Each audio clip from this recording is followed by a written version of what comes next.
I'm challenging everybody to, as you're listening to this, to take notes. And I take notes a very specific way.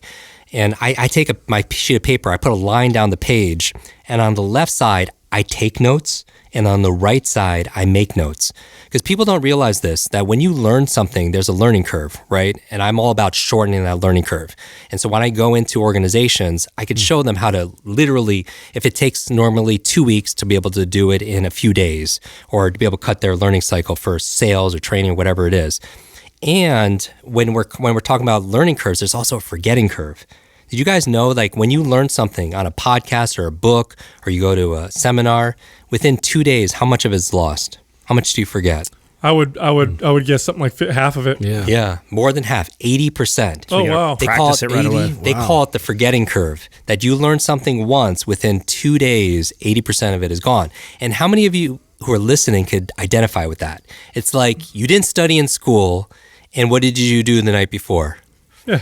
You crammed, right? You crammed and then forgot it right after. Exactly. It all, yeah. And then the next morning you pulled an all-nighter, which is really bad because you know you should have slept, because that's where you consolidate short to long-term memory and everything. And the next morning you're at breakfast and nobody could talk to you because you don't want anything to spill out of your brain. Yeah. And you can't wait to take the test. And when you're done, you put the pen down. What happens to all the information? Gone. Yeah. It's completely gone. That's the forgetting curve. That's where you lose all the information. So taking notes helps you to retain. But on the left side of the page, I take notes. On the right side, I make notes. Now, what's the difference? There's a huge difference.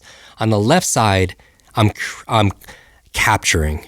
Like, this is Jim's morning routine. This is how you remember names. This is how you learn any subject or skill faster. That's your step to do. That's your capturing. And on the right side, I'm creating. Instead of your imagination or distraction going somewhere else, what if you put your impressions of what you're capturing on the right side? And the 3 questions that dictate my focus, here's a big takeaway. As everyone's listening to this right now, my goal is to take knowledge and turn to action, because that's how our life changes, by doing something new. But we don't do something new, and because everything is habitual. Even the thoughts that we have 60, 70,000 thoughts a day. But the problem is 95% of those thoughts are the same thoughts we had yesterday. And people wonder why they don't change, right? Because all the thoughts are exactly consistent, and thoughts are things, we know that. And so going back to this process, the reason why I have people, there's 3 questions I ask all the time. Now, I'm obsessed about these 3 questions, because I remember questions are the answer. And before I go into my 3 questions, I want to give everybody like a tool or an idea, distinction, that you already ask yourself questions all the time, but we're not conscious of it. Like the act of thinking is nothing but the process of asking and answering questions. You know what I mean? Like, and if you're listening to this and you're thinking, is that true? Notice you had to ask a question in order to be able to think about it, right? And so there are certain questions you ask all the time. I mean, hundreds of times a day, but you're probably not aware of it. So for example, I took a friend of mine through an exercise, and we found out that this dominant question she asked all the time is, how do I get people to like me? How do I get people to like me? Now, you don't know anything about this woman. You don't know her age, her background, her career, ethnicity, but you know a lot about her. If somebody asked themselves continuously, how do I get people to like me? What's her life like? What's her personality like? Mm-hmm. Well, God, if she's always asking insecure, that. Yeah, very insecure. She's insecure. She's always judging herself. Probably depressed. Yeah, she's sad. She's always judging herself. Her personality is very malleable, meaning it changes depending on who she's spending time with. She's a people pleaser. You know, right? I mean, she's always, doing everything for everybody else. Not solid. Exactly. And so you know all this about her, and you don't even know anything about her, but you know one question she asked herself. That's all you know about her, and you know a lot about her. So that question determines her focus. It determines her reticular activating system, that RAS, just like when I saw the pug dogs, it determines your focus. So my question for everybody here is, and my challenge for everybody, I would love to see this even on social media, is what's your dominant question? Right. Like, what's the question you ask yourself all the time that you learned when you were like 5 years old, and you've been getting answers and looking for validation on that question ever since? So for me, I was the boy with the broken brain. Growing up as a kid, I didn't want the attention, because when you feel like you're broken, you don't feel like you have a lot of value. And so my superpower back then, in all honesty, was being invisible. I was really good at making sure nobody knew I was in class. I never raised my hand. I never created a challenge or anything because I didn't want the spotlight. I didn't want to be seen. I didn't want to be heard, right? But my question early on was like, because I felt like I was broken, is how do I make this better? You know what I mean? If I had the broken brain, I'm always trying to fix everything, and I got trained. And so here are 3 questions that I would train yourself to ask yourself on the right side of this page. Number 1, when you're learning something, you're listening to this episode, you're watching this video, ask yourself obsessively, how can I use this? How can I use this? Because that's where the rubber meets the road, right? You start thinking of all this creative ways of how you could use this technique. So if we talk about how to remember names, how can I use this? Like in what situations can I use this? And write that down, right? Instead of your attention going somewhere else, put it on the right side of the page, right? It's kind of like a metaphor for your left brain and right brain. Left brain's all logical, right brain's creative, right? The second question is, now that you know how can you use it, ask this question, why must I use this? Why must? This goes back to human motivation because I believe there's a success formula. I call it 3 H's, H cubed, head, heart, hands. That if you could affirm things in your head, set goals and KPIs in your head, right? These outcomes and these things that you need to do.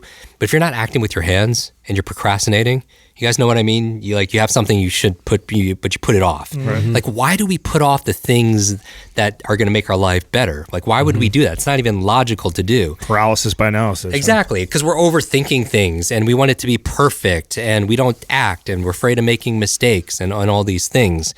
And I did this video in my backyard, and I have some people might have seen it. I have this 10-foot Hulk in my backyard. And I did this how to smash procrastination 5 different ways. But one of them was this formula H cubed, because it goes from your head to your heart to your hands. And if you affirm things and set goals in your head, but you're not acting with your hands, you're procrastinating or self-sabotaging, check in with the second H, which is your heart, which is the symbol of emotions, the energy emotion. Because we're not. Remember this quote? It's not people. They don't buy logically; they buy. Emotionally, right? We do everything emotionally. And they justify it with logic later on. Exactly, because we're not logical, we're biological. You think about neurotransmitters, you think about dopamine, oxytocin, serotonin, endorphins, like we're this chemical soup. And so we want to be able to proactively have agency, meaning we are in control and decide like why we want to do something. Even if you want to remember names, one of the greatest hacks of remembering names is just ask yourself, why do I want to remember this person's name? Because how many people listening right now have trouble remembering people's names? Everybody, right? 95% of the population. But let's say this. Let's say Mind Pump had a suitcase here of $1 million cash. If you just remember the name of the next stranger you meet on the streets, who's going to remember that person's name? Everybody. So how does everyone go from like they're the worst person at remembering names to becoming a memory expert? Their motivation, right? So as your coach, I'm calling you people who are listening on your BS is that you don't have a bad memory. Like you could remember people's names. You just don't really want to. Because I believe as a core, and you can write this on the left side of your note-taking, is genius leaves clues. That if somebody does something extraordinary, like when I do these demonstrations, I memorize list of words, 100 numbers, 100 words forwards and backwards and names or whatever. I don't tell people, I tell people, I don't do this to impress you. I do this to express to you what's really possible, because the truth is all of us could do this. We just weren't taught. If anything, we were taught a lie that somehow our memory, our intelligence, our potential is somehow fixed like our shoe size. And it's absolutely not true. Like what I love about your show and the work that we do in this community, we're about transcending. Think about the word transcend. I'm always looking at like word origin. Transcend, ending the trance. Ending this mass hypnosis out there that we're broken, that we're not enough, right? Like spread out by marketing and media and stuff like that for mediums of control and, to drive consumption and everything. And I'm saying that if you knew how powerful your mind was, if people really truly knew, they wouldn't say or think something that they didn't want to be true. That's how powerful your mind is, like how it rewires. They say that a person's mind, Oliver Wendell Holmes said, a person's mind once stretched by a new idea never regains its original dimensions, right? So the second question I ask all the time after, how can I use this? The second question is, why must I use this? To tap into that why. Because when you meet somebody, you forget their name. Here's the thing, you don't forget all names. You remember some names. And I guarantee the names that you probably remember are names you're motivated. Yeah. Exactly. You're attracted to that person, or that could be a good person to, do business with. There's a motivation and you wonder why you remember the person's name. So ask yourself next time you're meeting someone for the first time, why do I want to remember this person's name? Maybe it's to show the person respect. Maybe it's to make a new friend. Maybe it's to make a sale. Maybe it's to practice these things I learned from Jim because I heard what I practice in private, I'm rewarded for in public. Right? And so that. And that's where the practice comes because you're prepared. I remember I was doing this, I was with Will Smith, and we were shooting in Toronto from 6 p.m. to 6 a.m. And I was like, this is crazy. And I take him through the same exercise, trying to discover his dominant question. And we found out his dominant question is, because remember, your life is a reflection of this question that you ask all the time. Mm-hmm. His dominant question, what we came up with is, how do I make this moment even more magical? How awesome is that question? Yeah. Like if you obsessed around that question hundreds of times, like you would get answers all the time. There's a pug dog, there's a way, there's a way, there's a way. And then his life is a reflection of that. Like we were shooting, I remember it's like 3 a.m.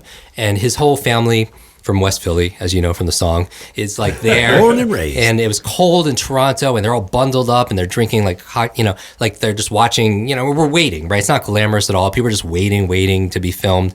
And Will comes and he brings hot chocolate for everybody and he makes jokes. And you could tell he lives that, right? Mm-hmm. And I asked him, I was like, how do you do this? Like, we're just waiting for hours for the director to say, get ready and let's go. How do you get ready? How do you stay prepared? How do you get ready? And he looked at me, he was like, Jim, I don't have to get ready.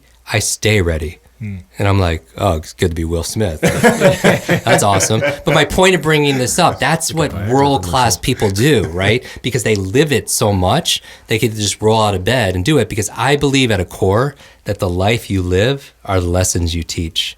The life that you live. It's not what you say. And that's what my big pet peeve outside of knowledge is not power, it's only potential power, is this, so many claims everywhere. You know what I mean? Like, especially on social media.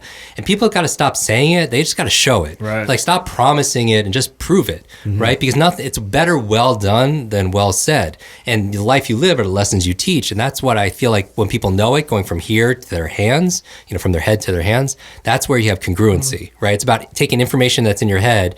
It's information here, inspiration to do something with it, and then implementation. And when you have those 3 eyes, then you have the 4th eye, which is integration. It's just who you are, right? It's not something you read in a book. It's just part of who you are. But going back to the second question, why must I use this? And you come up with all the reasons because that's the inspiration, the fuel that moves your car. Finally, the third question is, now that you have, how can I use this? Why must I use this? Third question, when will I use this? Oh, I see. You know what I mean? Because the most powerful productivity performance tool we have is our calendar. But we don't treat our own personal growth and self-development like we do other things. Like a lot of people just don't work out. Flat out reasons that's not in their calendar. You know what I mean? They're like, and they wonder why it gets cut at the end of the day when they have no more energy because they never made the time. But like the whole thing with high performers is they know that, and this is cliche, but it's true, just like most cliches, that self-love and self-care is not selfish. That you have to take care and schedule this stuff for yourself. Otherwise, it just doesn't get done. Right? If you don't schedule in your meditation or your journaling or your mobility or whatever you're doing, you're not going to do it. Right? Mm-hmm. So those are the 3 questions I'm asking people to put on the right side of their page. I would even challenge people to re-listen to this episode and go through these brain gems, if you will, and just write this down. Take pictures of your notes, and I'll even reshare some of my favorite also, because this is so important. Because if you want to learn something, the best way to learn something is to teach it. Right. Mm-hmm. You know what I mean? You guys know, like if you had to go through a presentation on how to remember names and had to give a TED talk about it on Monday, I mean, how much better would your focus be? Of course. How much would your notes be different? Would you ask better, would people ask more questions on social media or whatever? Of course, you would own that information. So what I would say is learn as if you're going to teach it, because that's the goal. Learn, earn, return, right? You learn so you could earn, and then you earn so you have more to give back and return to other people. And I think that return also could come in the way of teaching somebody else. Because here's what you want to remember. When I teach something, I get to learn it twice. When I teach something, I get to learn it twice. So those are your notes.